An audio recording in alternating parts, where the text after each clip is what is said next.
குறைந்த விலை நிறைந்த தரம் தங்கள் தேவைகள் அனைத்தும் ஒரே இடத்தில் ஜெயச்சந்திரன் டெக்ஸ்டைல்ஸ். சட்டை போட்டுக்க மாட்டார், ஒயிட் ஆஃப்டர் போட்டு தலையில் ஒரு துண்டு கட்டிட்டு அந்த இருமுடி கொண்டு வச்சுக்கிட்டு 8 மணிக்கு போயிட்டார் சார் காலைல.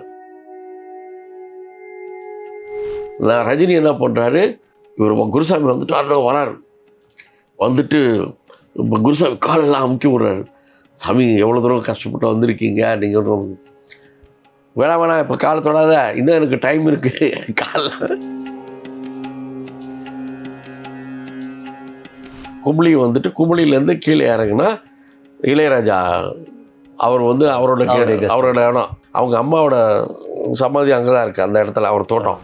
ஏன்னா குருசாமியை பொறுத்த வரைக்கும் என்ன ஒரு பெரிய அவர்கிட்ட ஒரு நல்ல ஒரு விஷயம்னா மனிதனையும் சொல்லலாம். நம்மனால மற்றவங்களுக்கு மற்ற சாமிங்களுக்கு இடைஞ்சல் இருக்கக்கூடாது, ஏன்னா எல்லாரும் சமம்தான். அமிதாப் பச்சன், ரஜினிகாந்த், ராஜ்குமார் 3 பேரும் கீழே, நம்பியார் சாமி அந்த மேலே உட்காந்துருக்காரு. அதாவது அந்த காட்சி பார்க்குறதுக்கே அந்த ஒரு சிஷ்யன் குரு, ஒரு குருசாமி சிஷ்யன் இருக்கணும். சாமி அனுப்பிட்டார், இனிமேல் நீ வரக்கூடாது அப்படின்ட்டு. சினிமா ஆள் இல்லை, வேற ஒருத்தர் பண்ணாங்க, ஒரு தப்பு பண்ணி இனிமேல் நம்ம இதில் நீங்கள் வந்து எங்கள் டிசிப்ளின் இல்லைன்னா எங்கள் குரூப்பில் வராதிங்க.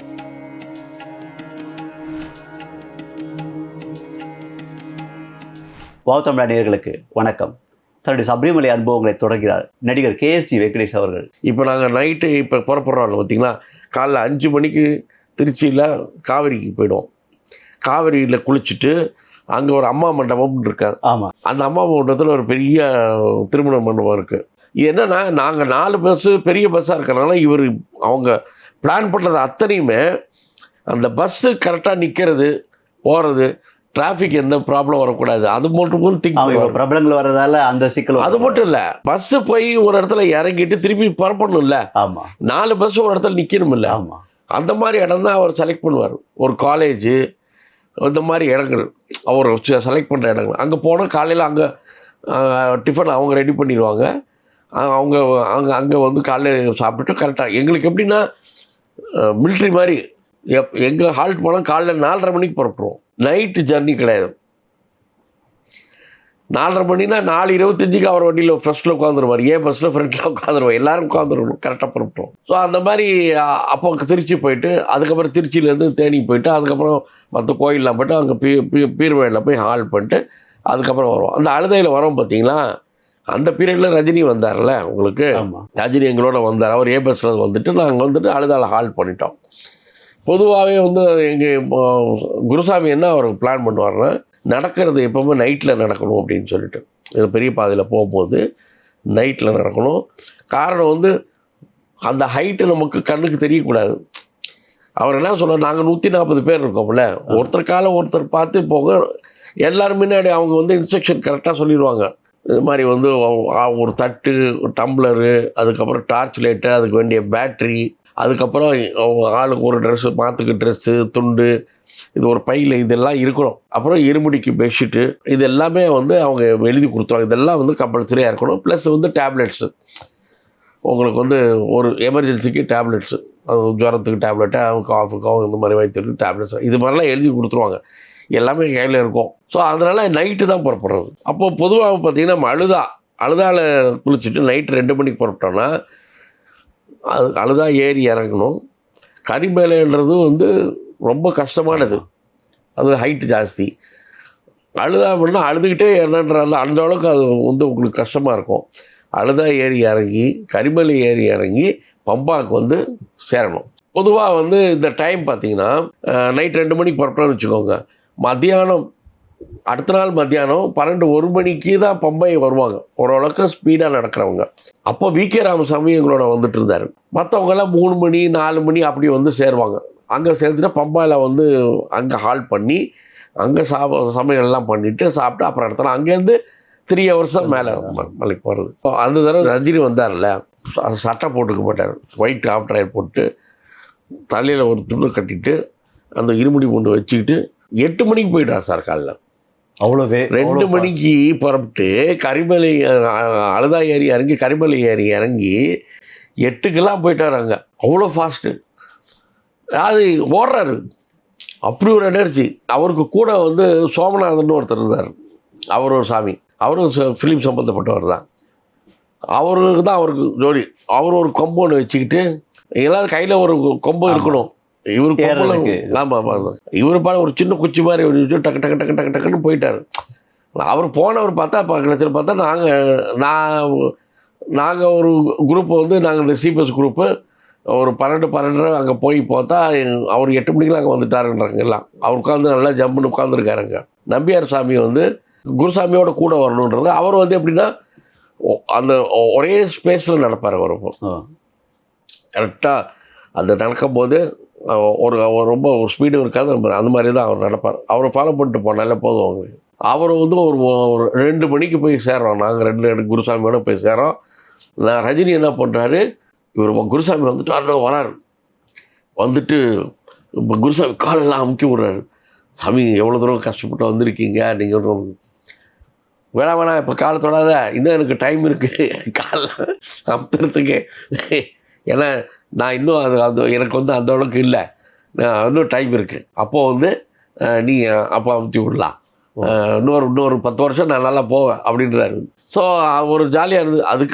அப்போ வந்து விகே ராமசாமி எப்படின்னா ஜோக் அடிச்சுக்கிட்டே இருப்பார். அவர் எப்படின்னா நல்ல தொந்தி உடம்பு பெருசு இல்லை, அவர் கூட ஒரு குரூப் இருக்கும். நான் சொல்ல அந்த ஆனால் அவர் வந்து பம்பாவளியை போகிறவங்க பெரிய பாதையே வந்தார். ஆனால் நின்று ஒரு இடத்துல உட்காந்து வருவார். உட்கார இடம் பூரா சொல்லி எல்லோரும் சிரிப்பு மூட்டிகிட்டு வந்து கடைசியில் அவர் 3-4 மணிக்கு வந்து அங்கே சேர்ந்தார். அப்போ அவர் வந்ததுக்கப்புறம் தான் நம்பி ஓகே இனி எல்லாம் வந்தாச்சு, அவரே வந்துட்டார் அப்படின்னு சொல்லிட்டு அது மாதிரி வந்து அது அப்புறம் அங்கே அதே மாதிரி பூஜை நடக்கும். பூஜை முடிச்சுட்டு தீபாவளி காமிச்சிட்டு திருப்பி இடத்துல காலில் போட்டு அப்போ அங்கே போகிறதுக்கு வந்து காட்டேஜில் எல்லோரும் போய் சேர்ந்துடலாம். ஆமாம். ரெண்டாவது என்னென்னா உங்களுக்கு வந்து நம்பியார் குரூப்புக்குன்னு வந்து ஒரு டைம் ஒன்று ஒதுக்கியிருப்பாங்க. அங்கே சபரிமலைக்கு போனோம் நாங்கள் 140 பேர் உங்களுக்கு 18ஆம் படி ஏறணும். எல்லாம் இடைஞ்சலாக இருக்கும்ல. ஸோ அதனால் என்ன பண்ணோன்னா ஃபஸ்ட்டு எல்லோரும் போய் அங்கே காட்டேஜில் போய் செட்டில் ஆகிட்டு ஒரு டைம் சொல்லுவாங்க. அந்த டயத்தில் வந்து நாங்கள் அந்த இரும்பு கட்டிகிட்டு வந்து நிற்கிறோம் அங்கே.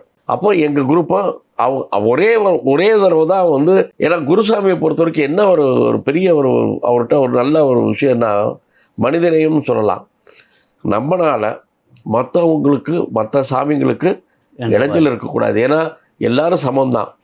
ஏன்னா இந்த சபரிமலையில் மட்டும்தான் யார் பணக்காரன் யார் ஆளை யார் பிச்சைக்காரன் ஒன்றுமே தெரியும். எல்லாரும் சாமின்னு தான் கூப்பிடுவோம். தாடி வச்சுட்டு இருப்பாங்க, கோடீஸ்வரர்களும் ஒரே மாதிரி தான் இருப்பாங்க. ஸோ அவங்களுக்கு வந்து எந்த ஒரு இடைஞ்சலும் நம்ம பண்ணக்கூடாது அப்படின்ட்டு என்ன பண்ணுவார், அந்த ஃபஸ்ட்டு டைம் போகிற, ஏன்னா அவர் குரூப்பில் போகிறதுனால அவர் அந்த இன்ஃப்ளூயன்ஸ் ஒரே ஒரு யூஸ் பண்ணுவார்.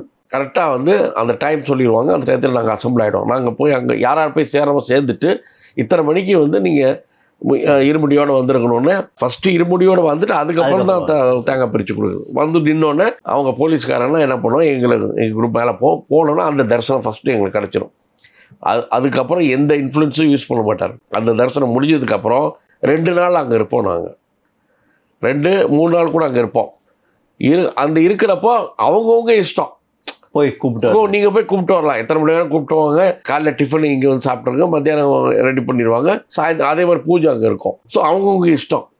ஆனால் அந்த இன்ஃப்ளூயன்ஸுன்றது அந்த ஒரு வாட்டி. அதுக்கப்புறம் திருப்பி நம்ம புறப்படுறோம் பார்த்தீங்களா, தேங்காய் உடைச்சிட்டு 18ஆம் படி தேங்காய் உடைச்சிட்டு பண்ணலாம், அப்போது ஒரு தரிசனம்.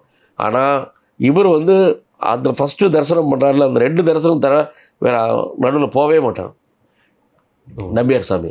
அவரை பொறுத்த வரைக்கும் நாங்கள்லாம் நல்லபடியாக தரிசனம் பண்ணால் போதும். அவர் 2 தடவை தான். ஆமாம், அவர் 2 தடவை தான். அவருக்குன்னு இஷ்டப்பட்டு அவர் போகிறது வந்து மாத பூஜைக்கு மிஸ்ஸஸை கூட்டிகிட்டு போவார். மாத பூஜைக்கு அப்போ அவர் வந்து நிம்மதியாக கூட்டம் இல்லாமல் தரிசனம் பண்ணிட்டு வந்துடுவார். அது எங்களோட வரும்போது அவர் எங்களுக்காக தான் எல்லாமே பிளானிங். அந்த பிளானிங் மாதிரி வந்து நடக்கிறது. அப்போ வந்து பார்த்தீங்கன்னா ரஜினி அவர் முன்னாடி போயிட்டாரா, அதுக்கப்புறம் அவர் காலையில் போய் அங்கே செட்டில் ஆகிட்டார். அதுக்கு ராஜ்குமார் அவரும் நல்லா ஸ்பெண்ட் அவங்க வந்து நம்ம குரூப்புக்குள்ளே வந்துடும். அவங்க போய் ஜாயின் பண்ணிட்டோம். அப்போ அவருக்கு கேள்விப்பட்டோம் இந்த மாதிரி வந்து ராமநாதன் சொல்லிட்டார், இந்த மாதிரி அமிதாப் பச்சன் கூப்பிட்டு வரேன்னு சொன்னோன்னே அடுத்த நாள் வந்து நாங்கள் பம்பையில் போய் மேலே போயிட்டு தரிசனம் முடிச்சதுக்கப்புறம் வெயிட் பண்ணுறோம். அமிதாப் பச்சன் வந்தார். அது பம்பையில் நடந்து தான் வந்தார். ஏன்னா அவர் அந்த பீரியடில் தான் அதுக்கு ஒரு 2 வருஷம் முன்னா அவருக்கு அந்த ஆக்சிடென்ட் ஆச்சு. ஆமா, கூலி படத்தில் அதுக்காக அவர் வேண்டிகிட்டு இருந்திருக்காரு. யார்? ராமநாதன். இந்த மாதிரி நான் சபரிமலை கூட்டுட்டு வரேன்னு சொல்லிட்டு வந்தார். பார்த்தீங்கன்னா நம்பியார் அங்கே ஒரு ரூம் இருக்குது சார். 3 காட்டேஜ் இருக்குது. ஒரு காட்டேஜில் நம்பியார் சாமிக்கு ஒரு ரூம் இருக்கும். வெளியில் நாங்கள் இருப்போம். அந்த ரூமில் அவர் மேலே உட்காந்துருப்பார். உட்காந்துட்டு யார் என்ன தரிசனம் பண்ணிட்டு வந்தீங்க, எப்படி இருக்கீங்க, சாப்பிட்டீங்களா எல்லாம் கேட்டு வந்து நல்லா கதை பேசிக்கிட்டே இருப்போம். சுவாரஸ்யமான விஷயங்கள் சொல்லுவாங்க, நடந்த விஷயங்கள் எல்லாம் பேசிக்கிட்டு இருப்போம். அப்போ பார்த்தீங்கன்னா அமிதாப் பச்சன், ரஜினிகாந்த், ராஜ்குமார் 3 பேர் கீழே, நம்பியார் சாமி அந்த மேலே உட்காந்துருக்காரு. அதாவது அந்த காட்சி பார்க்குறதுக்கே அந்த ஒரு சிஷ்யன் குரு, ஒரு குருசாமி சிஷ்யன் இருக்கணும். அப்போ இவங்க 3 பேர் எவ்வளோ பெரிய ஆள். நம்பியார் சார் அந்த குருசாமின்ற அந்த ஒரு பக்தியோட அவங்க அப்படி தான் நடந்துக்கிட்டாங்க. அவங்க குருசாமிகிட்ட அவரும் அந்த மாதிரி தான் அவங்களுக்கு வந்து அந்த மரியாதை கொடுத்து எல்லாம் பண்ணார். ஸோ அதெல்லாம் மறக்கவே முடியாது. இவர் எப்படி ஸ்ட்ரிக்டாக இருப்பார்? இப்போ சிகரெட் பிடிக்கணும் தண்டனை, அந்த மாதிரி ஃபைனு, லேட்டாக வரும், அந்த மாதிரி ஏதாச்சும் வச்சுருக்காரா? அது வந்து எப்படின்னா அவங்களுக்கு வந்து அதுக்கு வந்து ஒவ்வொரு பஸ்ஸுக்கும் ஒரு குருசாமி இருப்பாங்க. அது ஒரு தளபதி மாதிரி ஒன்று போட்டிருப்பாரு வந்து குட்டி குருசாமி. அவங்களுக்கும் இன்சார்ஜ். அந்த பஸ்ஸில் யாராவது தப்பு பண்ணாங்கன்னா அவர் தான் அதுக்கு ரெஸ்பான்சிபிலிட்டி. யாராவது லேட்டாக வந்தாங்கன்னா ஏதோ வந்தாங்கன்னா சிகரெட்டு பிடிக்கிறதுன்றது ரொம்ப ரேரு. அதில் வந்து பார்த்தீங்கன்னா நம்ம விகே ராமசாமியோட சன்னும் வந்திருந்தார், ரகுன்னு சொல்லிட்டு. எப்பாவது ஏதாவது வந்து தெரியாமல் நடந்துருச்சுன்னா அப்போது ஒரு தடவை என்ன ஆகி போச்சு, அந்த மாதிரி நடக்கும்போது நாங்கள் இதெல்லாம் முடிச்சுட்டு ரிட்டர்ன் போகும்போது பழனியில் தான் எங்களுக்கு வந்து பெரிய விருந்து இருக்கும். பழனியில் தான் புறப்படுவோம் ஆக்சுவலாக. அப்போது அவர் சாமியை அனுப்பிட்டார், இனிமேல் நீ வரக்கூடாது அப்படின்ட்டு. சினிமா ஆள் இல்லை, வேற ஒருத்தர் பண்ணாங்க, ஒரு தப்பு பண்ணி இனிமேல் நம்ம இதில் நீங்கள் வந்து எங்கள் டிசிப்ளின் இல்லைன்னா எங்கள் குரூப்பில் வராதிங்க, எங்கள் குரூப்பில் வந்து டிசிப்ளின் ரொம்ப முக்கியம் அப்படின்னு சொல்லிட்டு அவர் வந்து அவர் விளக்கே விட்டார், இனிமேல் நீ வந்து வரக்கூடாதுன்ட்டு. ஸோ அந்த வகையில் அவர் ஜாலியாகவும் இருப்பார். அது எங்கே சொல்லணுமோ அது கரெக்டாக சொல்லிடுவார். அவருக்கு ஒரு பூஜை எவ்வளோ நேரம் ஆகும் சார்? இப்போ இருமுடி கட்டுறது ஒரு ஐயப்ப பூஜைனா ஒவ்வொரு குருசுவாமியும் குறிப்பிட்ட நேரம் எடுத்துக்குவாங்க. நம்பியார் சுவாமி அவர் தான் அதுதான் சார் அவரோட அட்மினிஸ்ட்ரேஷன் தான் நான் சொல்கிறேனே. இப்போ எப்படின்னா நம்பியார் சாமி குருசாமி, அது நீங்கள் பார்த்தீங்களா, நீங்கள் போனீங்களா அவர் வீட்டுக்கு, அந்த திண்ணையில் உட்காந்துருப்பார். நாங்கள் வந்து அதுக்கு முந்தின நாள், அது வந்து இன்றைக்கி இருமுடி கட்டி புறப்படுறோன்னா அதுக்கு முந்தின நாள் வந்து தேங்காய் தேய்க்கணும், சுரண்டி இது பண்ணி. அந்த தேங்காய் அவங்கவுங்க தேங்காய் நம்ம தான் தேய்ச்சிடணும். அதுக்குன்னா தேங்காய் தேய்க்கிறதுக்கு வர சொல்லிடுவாங்க. நாங்கள் 140 பேருக்குன்னா எவ்வளோ தேங்காய் இருக்கும் அது கொடுத்துருப்பாங்க. எல்லாத்தையும் தேங்காய் தேய்ச்சி ரெடி பண்ணி அது ஒரு சின்ன ஃபங்க்ஷன் மாதிரி வச்சுட்டு அதை ரெடி பண்ணிடுவோம், அவங்கவுங்க பண்ணிடுவோம். அதுக்கு அடுத்த நாள் வந்து பார்த்திங்கன்னா 2 பேர் வந்து ஸ்ரீகாந்த் இருக்கார்ல, ஆமாம் நடிகர் ஸ்ரீகாந்த், ஆமாம் ஸ்ரீகாந்த், அவர் சுந்தரம், இவங்க வந்து 2 குருசாமி. நம்பியார் வந்து மேலே உட்காந்துருப்பார், அவர் கீழே இவங்க 2 பேர் உட்காந்துருப்பாங்க. அவங்க இப்போ எப்படின்னா நாங்கள் போய் அந்த நான் சொன்னல ஒரு அந்த முன்னாடியே வந்து பை தேங்காய் எல்லாமே வந்து பூஜை சாமான் பூரா அதில் கரெக்டாக வச்சுருப்பாங்க. எந்த சீட்டை நம்ம உட்காரணும் பஸ்ஸில் இது முதற்கொண்டு அதில் இருக்கும். அந்தளவுக்கு பிளான் பண்ணியிருப்பாரு. அந்த ஏ பஸ்ஸில் இந்த சீட்டில் இவங்க, இந்த சீட்டில் இவங்க, சி பஸ்ஸில் இருந்தால் அவங்கவுங்க அதில் இருக்கும். நம்ம போய் உட்காந்து நம்மளே வந்து அந்த கட்டிக்கணும். சப்போஸ் கட்ட தெரியல, கட்ட முடியல, கொஞ்சம் கஷ்டப்படுறாங்கன்னா அந்தந்த ரோவுக்கு ஒரு 2 சீனியர் சாமி இருப்பாங்க, அவங்க வந்து ஹெல்ப் பண்ணுவாங்க. வந்து சார் இது கட்டி கொடுங்க அப்படின்னு சொல்லி அவங்க ஹெல்ப் பண்ணுவாங்க. எல்லாம் முடிச்சுட்டு அந்த தேங்காய் நெய் ஊற்றணும் பார்த்தீங்கன்னா அதுக்கு மட்டும் இங்கே வரணும். அங்கே அதை கட்டி முடித்து அந்த நெய்யை எடுத்துகிட்டு இங்கே வந்தீங்கன்னா நம்பியார் சாமி நெய் ஊற்றுவார். இல்லை யார் 3 பேர் இருக்கும்போது நிற்போம்ல உங்களுக்கு, யார் ஃப்ரீயாக இருக்கவங்களோ ஊற்றிவிடும். அதை ஊற்றிட்டு அதை அந்த இதை விபூதி போட்டு காருக்கு போட்டு எல்லாம் பண்ணி கொடுத்துருவாங்க. அதை கொண்டு வச்சுட்டு அப்புறம் இருமுடி கட்டுவோம். ஸோ இதில் டைம் மிச்சம் ஆகிடும். இல்லைன்னா நீங்கள் 140 பேருக்கும் ஒரு ஆளை வந்து நீங்கள் நிறைய பூஜையில் நீங்கள் பார்த்துருப்பீங்க, அது ஒரு பெரிய டைம் எடுப்பாங்க. குருசாமி ஒருத்தர் தான் கட்டுவார். ஒரு குருசாமி ஒரு சில டைமில் அவங்க புறப்படுறது இது நிறைய விஷயங்கள் லேட்டாகும். பஸ்ஸு வந்து நிற்கும். நான் பார்த்துருக்கேன், பெரிய பெரிய குரூப்பெல்லாம் பார்த்துருக்கேன் நான். அவங்க விளக்கு பூஜைன்னு ஒன்று வைப்பாங்க, நிறைய விஷயங்கள் நடக்கும். ஒவ்வொருத்தரும் ஒரு ரூல்ஸில் இருப்பானா. இவருது வந்து பக்காவாக இருக்கும். நம்ம பஸ்ஸில் போகிறோம் இல்லை சார், இப்போ நைட்டு போயிடுறோம், காலையில் போயிட்டு அங்கே முடிச்சுட்டு அதுக்கப்புறம் அங்கேருந்து புறப்பட்டு மத்தியானம் சாப்பாடு ஒரு இடத்துல ஃபிக்ஸ் பண்ணுவார். திண்டுக்கல் அந்த மாதிரி ஃபிக்ஸ் பண்ணிட்டு அப்புறம் இது இல்லாமல் வந்து நம்ம 140 பேர் இருக்கோம்ல, இதில் வந்து யார் வந்து சில பேர் வந்து ஏதாவது கொடுக்கணும்னு ஆசைப்படுவாங்க அவங்க எல்லாருக்கும் வீட்டில் ஒரு சாப்பாடு. அதை வந்து அப்படி என்ன பண்ண அவங்கவுங்க ஒரு ஸ்வீட் மாதிரி ஒருத்தர் நீங்கள் சாவரிஸு ஸ்வீட்டு முறுக்கு இருக்கு அந்த மாதிரி நிறைய ஐட்டம்ஸ் வாங்கி கொடுத்துருவாங்க. இது எல்லாத்தையும் பிரித்து பேக் பண்ணி அது நம்ம பஸ்ஸு சீட்டில் உட்காரோம் பார்த்தீங்களா, அந்த இடத்துல இருக்கும். நீங்கள் அங்கே உட்காந்து பார்த்தீங்கன்னா உங்கள் சீட்டில் வந்து சாப்பிட வேண்டிய ஐட்டம்ஸ் அதில் கிடக்கும்.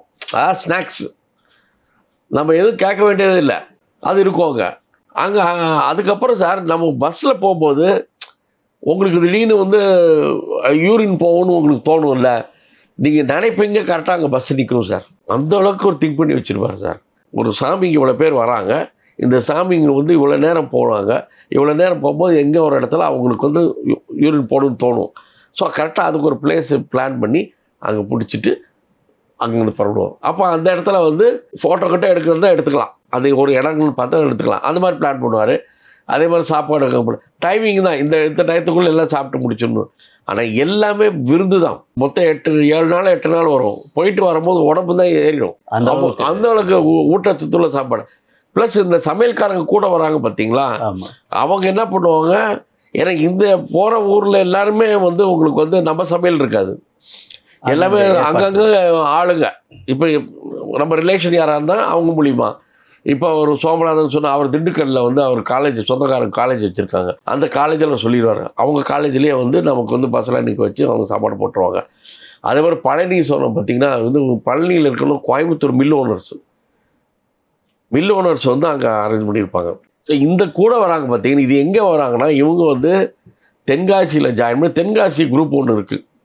அந்த இவங்க இல்லாமல் அவங்களும் நம்மளோட வருவாங்க. அந்த தென்காசி சமையல் இந்த சமையல்லாம் ஒன்றா சேர்ந்து நமக்கு வந்து ரிட்டர்ன் போகும்போது புல்மேடு வழியாக இறங்குறோம் பார்த்தீங்களா, இறங்கின உடனே இறங்குற சாப்பாடு ப்ளஸ் சன்னதியில் நமக்கு சமைச்சு போகிறோம், அதை பூரா நம்ம சமையல். இப்போ இளையராஜாவுடைய பண்ணை வீட்டில் கூட தங்குவாங்கன்னு அதான் அதை சொல்ல வரேன். இப்போ இவங்கெல்லாம் வந்து கூட வந்துட்டு 2 நாள் சபரிமலையில் இருக்கோம்ல, ஆமாம், அங்கே வந்து ஃபுல் சமையல் வந்து நம்ம கூட்டு வர சமையல் பண்ணுறவங்க தான். அதுக்கு வேண்டிய சாமான் சட்டோட தான் எல்லாம் வருவாங்க.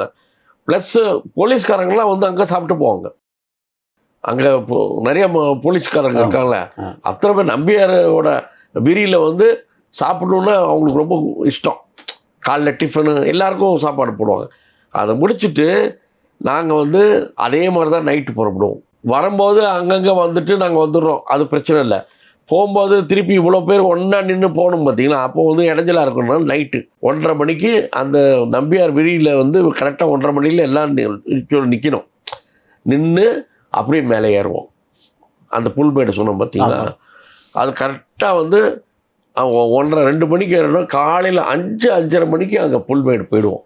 கஷ்டமாக தான் இருக்கும், ஆனால் அந்த குளிர் அந்த ஒரு இதில் நடக்கிறத அதுக்காக எல்லோரும் டார்ச் வச்சுருக்கோம். அந்த டார்ச்சை பார்த்தா அந்த காலை பார்த்தா மேலே ஏறுவோம்.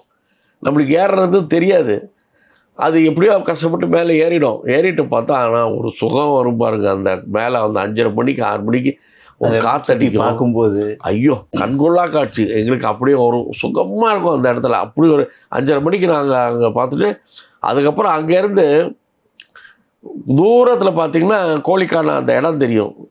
அங்கே எல்லாம் ஜீப் நிற்கும். கிட்டத்தட்ட இப்போ நாங்கள் ஒரு 25-30 ஜீப் நிற்கும், அதை பேசி வச்சுருப்பாங்க. அந்த ஜீப்பில் உடனே தான் அந்த எஸ்டேட்டில் இறங்கணும்.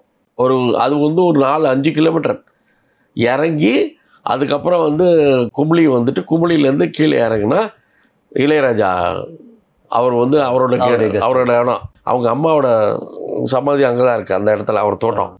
அங்கே போயிட்டு எல்லாம் நாங்கள் வந்து இவ்வளோ நாள் வந்திருக்கோம்ல, துணி நீர் அதெல்லாம் இருக்கோம்ல, எல்லாத்தையும் அங்கே போட்டு இஷ்டத்துக்கு எல்லாம் வேறு என்னென்ன சாமான எல்லாம் கொண்டாந்துருக்கோம். அவங்க சமைக்காரு. அந்த தென்காசி குரூப் வந்து சமைக்கும். நாங்கள் போயிட்டு துணியெலாம் துவைச்சி நல்லா ஹாப்பியாக காய போட்டுட்டு ரிலாக்ஸாக வந்து சாப்பிட்டுட்டு அங்கே பரப்பிட்டா அதுக்கப்புறம் தான் பழனிக்கு போவோம். அன்றைக்கி நைட்டு வந்து பழனிக்கு போவோம். அங்கே இருக்கும்போது இளையராஜா வந்து மீட் பண்ணுவாரா? அந்த மாதிரி இளையராஜா வந்ததில்லை.